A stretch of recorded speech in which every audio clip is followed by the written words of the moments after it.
গাজর, বিনস, আলু, ক্যাপসিকাম, পেঁয়াজ, টমেটো, আদা, রসুন যা বাড়িতে আছে একটু লম্বা লম্বা করে কেটে নেবেন।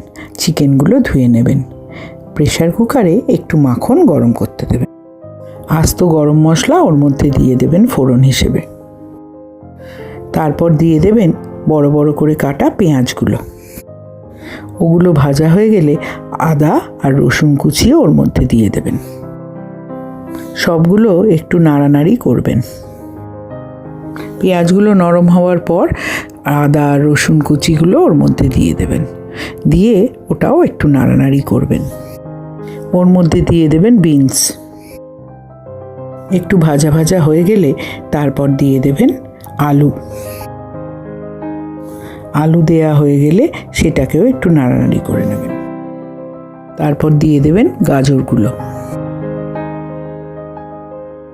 গাজর বাকি সবজিগুলো ভাজা হলে ওর মধ্যে দিয়ে দেবেন চিকেনগুলো। চিকেনটা দিয়ে একটু নাড়াচাড়া করতে থাকবেন। যখন দেখবেন সাদা সাদা হয়ে গেছে তখন দিয়ে দেবেন গোলমরিচ। গোলমরিচ গুঁড়ো দিয়ে তারপর দিয়ে দেবেন একটু পরিমাণ মতো নুন। তারপর আবার নাড়াচাড়া করতে শুরু করবেন। এরপর নাড়াচাড়া করতে থাকবেন আবার একটুক্ষণ।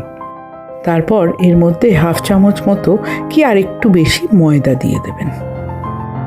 নাড়াচাড়া করবেন ময়দাটা দেওয়ার পর। এটা ভালো করে ভাজা ভাজা হয়ে গেলে এর মধ্যে পরিমাণ মতো দুধ আর জল মিশিয়ে দিয়ে দেবেন এর মধ্যে। যে পরিমাণ ঝোল লাগবে সেই বুঝে আপনি দুধ আর জলটা এর মধ্যে মেশাবেন। এরপর 2-3টে সিটি দিয়ে নিলেই তৈরি সুস্বাদু স্টু। ব্রেড বা রুটির সাথে খান।